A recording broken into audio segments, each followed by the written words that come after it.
Chapter 54, Training for Service.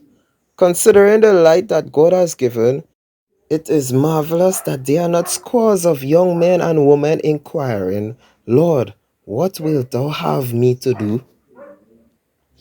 It is a perilous mistake to imagine that unless a young man has decided to give himself to the ministry, no special effort is required to fit him for the work of God. Whatever may be your calling, it is essential that you improve your abilities by diligent study. Young men and women should be urged to appreciate the heaven sent blessings of opportunities to become well discipled and intelligent. They should take the advantage of the schools that have been established for the purpose of imparting the best of knowledge.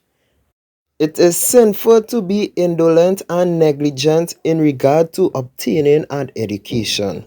Time is short, and therefore, because the Lord is soon to come to close the scenes of earth's history, there is all the greater necessity of improving present opportunities and privileges. Consecrate ability to God.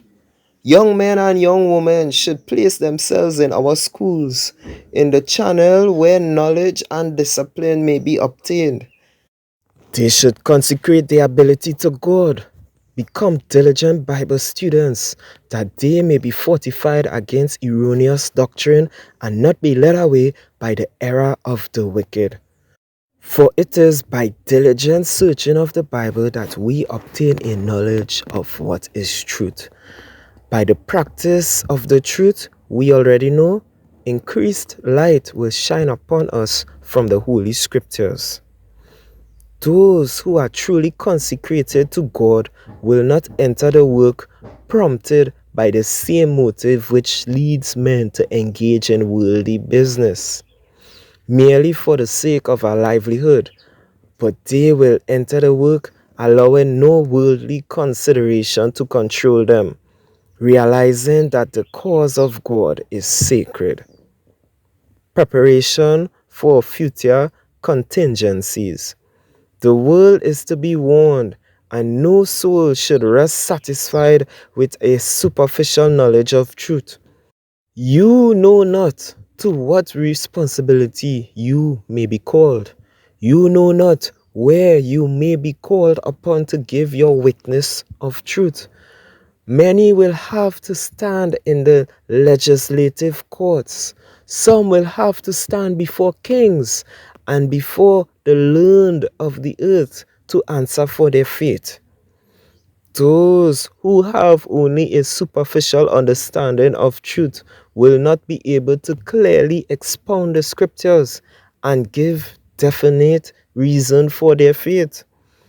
They will become confused and will not be workmen that need not to be ashamed. Let no one imagine that he has no need to study because he is not to preach in the sacred desk. You know not what God may require of you. It is a lamentable fact that the advancement of the cause is hindered by the dearth of educated laborers who have fitted themselves for positions of trust. The Lord will accept of thousands to labor in his great harvest field, but many have failed to fit themselves for the work. But everyone who has espoused the cause of Christ, who has offered himself as a soldier in the Lord's army, should place himself where he may have faithful drill. Religion has meant altogether too little to the professed followers of Christ, for it is not the will of God that anyone should remain ignorant when wisdom and knowledge have been placed within reach, balanced by right principles.